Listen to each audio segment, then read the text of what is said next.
ஓம் ஸ்ரீ குருப்பியோ நமக. நன்றாக குருவாழ்க, குருவே துணை.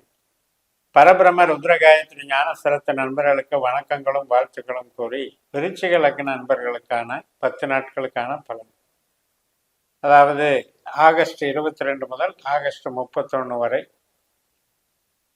சந்திரன் நகரக்கூடிய நட்சத்திரங்களை வைத்து பலன் பார்ப்போம். இப்ப விருச்சிக லக்னத்திற்கு முதல் நாள் ஆகஸ்ட் 22 வியாழக்கிழமை 5ஆம் இடத்துல சந்திரன் உத்திரட்டாதி நட்சத்திரத்துல பயணிக்கிறார். அதே உத்திரட்டாதி நட்சத்திரத்துல ராகு போயிட்டு இருக்கார். இப்ப ராகுவும் சந்திரனும் கிரகண தோஷம் 5ஆம் இடத்துல சேர்க்கை பலனை தர்றாரு. பட் அதே நேரத்துல ராகு சந்திரன் நிக்கிற அந்த நட்சத்திராதிபதியான உத்திரட்டாதி நட்சத்திரத்துக்கு அதிபதியான சனி பகவான் 4ஆம் இடத்துல இருக்கார்.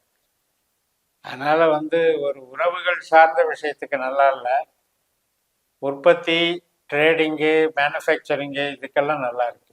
அதனால தொழில் பலம் மிகுந்த நாளாக இதை நீங்க பயன்படுத்திக்கலாம். வீட்டுக்கு தேவையான பொருட்கள் வாங்குதல், வளர்ச்சிகள் இதுக்கெல்லாம் நல்லா இருக்கு, சிறப்பாக இருக்கு. ஆகஸ்ட் 23ஆம் தேதி வெள்ளிக்கிழமை ரேவதி நட்சத்திரம். நம்ம லக்னத்துக்கு 5ஆம் வீட்டுல மீனராசியில புதனுடைய நட்சத்திரத்துல சந்திரன் பயணிக்கிறாரு. புதனுடைய இன்னொரு நட்சத்திரமான ஆயில்ய நட்சத்திரத்துல தன்னுடைய சொந்த நட்சத்திரத்துல 9ஆம் இடத்துல கடகராசியில புதன் பயணிக்கிறார். அப்ப சந்திரனும் புதனும் ஒரு சுப விளைவை ஏற்படுத்துறாங்க 5-9 அப்படின்ட்டு.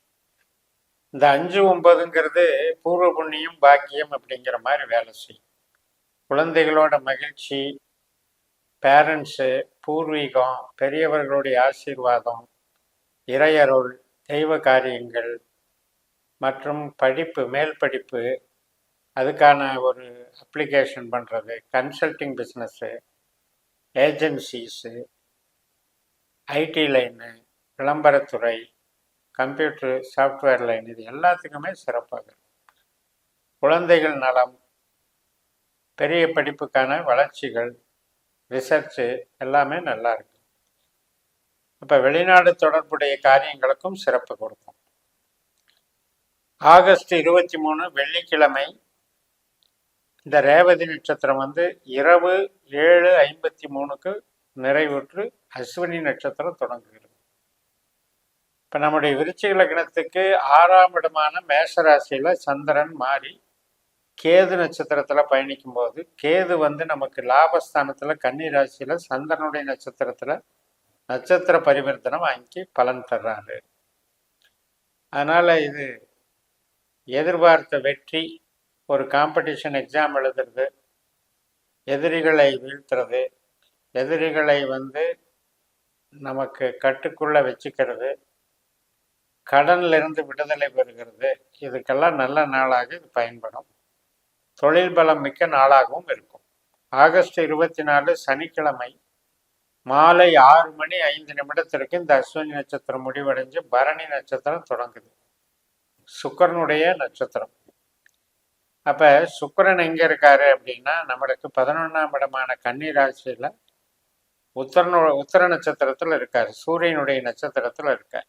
சூரியன் 10ஆம் இடத்துல இருக்கிறதுனால ஒரு ப்ரொமோஷன், நமக்கு உண்டான அங்கீகாரம், அப்ரிசியேஷன், பதவி, புகழ், கௌரவம், பெரிய நபர்களுடைய சந்திப்பு, அரசியல் அதிகாரம், அரசு ஆதரவு அனைத்துமே கிடைக்கக்கூடிய நல்ல நாளாக இதை பயன்படுத்திக்கலாம்.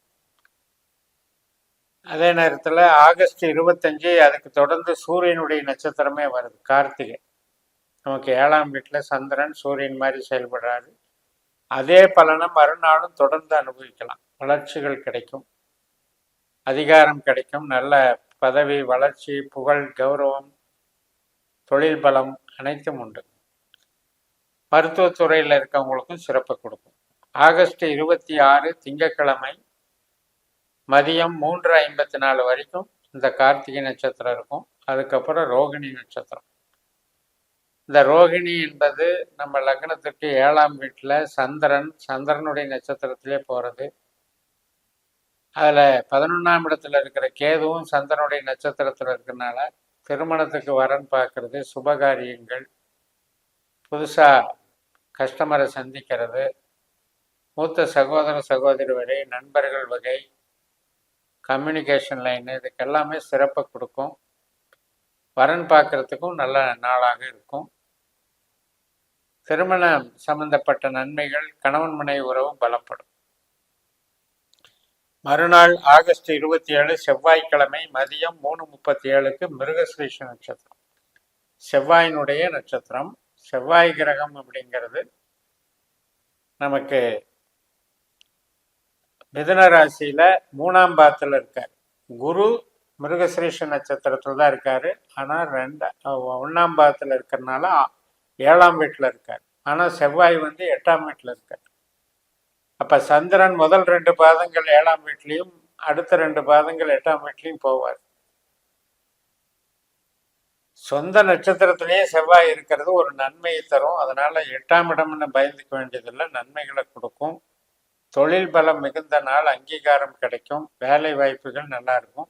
ஆரோக்கியத்துல கொஞ்சம் பார்த்துக்கணும், ஹீட்டு சம்பந்தப்பட்ட உபாதைகள்ல பார்த்துக்கணும். ஆகஸ்ட் 28 புதன்கிழமை மாலை மதியம் 3:52க்கு திருவாதிரை நட்சத்திரம். நம்ம லக்னத்துக்கு 8ல் போயிடுறாரு சந்திரன் ராகு நட்சத்திரத்துல.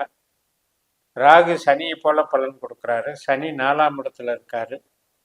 அதனால 8ஆம் இடத்துலையும் 4ஆம் இடத்துலையும் பலன்கள் பார்க்கும்போது கொஞ்சம் பதட்டப்படாமல் இருக்கணும். விபத்துகள், வாகனம் சம்மந்தப்பட்டது அல்லது ஒரு தேவையில்லாத ஸ்ட்ரெஸ்ஸு, அதாவது வேலை செய்கிற இடத்துல ஒரு டார்ச்சரு, அந்த மாதிரி ஒரு பிரச்சனை அல்லது உறவுகளால் மனக்கலக்கம் அடைகிறது. ஸோ இதிலெல்லாம் கொஞ்சம் கவனமாக இருந்துக்கணும். 8ஆம் இடத்துல சந்திரன் போகும்போதே நமக்கு ஆரோக்கிய குறைபாடிலிருந்து, பயத்திலிருந்து, நமக்கு அசால்ட்டாக இருக்கிறதுனால வரக்கூடிய சில அசம்பாவிதங்களையும் கவனமாக இருக்கணும். ஆகஸ்ட் 29 வியாழக்கிழமை மாலை 4:39க்கு இந்த திருவாதிரை முடிஞ்சு புனர்பூச நட்சத்திரம் தொடங்குகிறது. குருவினுடைய நட்சத்திரம். குரு மிருகஸ்ரீஷ நட்சத்திரத்தில் இருக்கிறதுனால வேலை, அங்கீகாரம், வளர்ச்சிகள் நன்றாக இருக்கு. டெவலப்மெண்ட்ஸ் கொடுக்கக்கூடிய நல்ல நாளாக அமைகிறது. ஆகஸ்ட் 30ஆம் தேதி வெள்ளிக்கிழமை மாலை 5:55 வரைக்கும் இந்த புனர்பூச நட்சத்திரம் இருக்கு. அதனால இந்த குரு நமக்கு 2ஆம் வீட்டுக்கும் 5ஆம் வீட்டுக்கும் அதிபதி. 7ஆம் வீட்டில் இருக்கிறதுனால சிறப்பை தர்றாரு. அதுலேயும் செவ்வாயோட சேர்ந்ததுனால குருமங்கள யோகத்தை தர்றாரு. ஆகஸ்ட் 31ஆம் தேதி சனிக்கிழமை பூச நட்சத்திரம் இரவு 7:39 வரைக்கும். அதனால் 9ஆம் இடத்துல பாக்கியஸ்தானத்தில் சனியினுடைய நட்சத்திரத்தில் சந்திரன் போகிறாரு. சனி நமக்கு 4ஆம் வீட்டில் இருக்கிறதுனால அர்த்தாஷ்டம சனின்னு சொல்லக்கூடிய அமைப்பில் இருந்தாலும் கூட அந்த சனி குருவனுடைய பூரட்டாதி நட்சத்திரத்தில் இருக்கிறதுனால, குரு 7ஆம் வீட்டில் இருக்கிறதுனால கஷ்டங்கள் எதுவும் கொடுக்காது, நன்மைகள் தான் நடக்கும். உறவுகளுக்கு பலமாக இருக்கும். மூளை உழைப்பு சார்ந்த தொழில், கான்ட்ராக்டு மற்றும் அனைத்து விதமான கஸ்டமர் ஓரியன்டேஷன் வளர்ச்சிகள் நன்றாக இருக்கும். எல்லா விதமான ஒரு தொழிலுக்கும் பலம் கொடுக்கும். பேங்கிங்கு, அதே போல் சிவில் கன்ஸ்ட்ரக்ஷன் மற்றும் நிதி ஆதாரம் உள்ள தொழில்கள் அனைத்துக்குமே சிறப்பாக இருக்கும். இந்த வகையில் இந்த 10 நாட்களினுடைய பலனை இறுதி செய்கிறேன். இந்த சேனலை சப்ஸ்கிரைப் பண்ணி ஷேர் பண்ணுங்கள். உங்கள் தனிப்பட்ட ஜாதக பலாபலன்களை என்னுடைய வாட்ஸ்அப் நம்பரில் தொடர்பு கொண்டு பலன் பெறுங்கள். உங்களிடமிருந்து விடைபெறுகிறேன். உங்கள் ஜெயம்எஸ். நன்றி, வணக்கம்.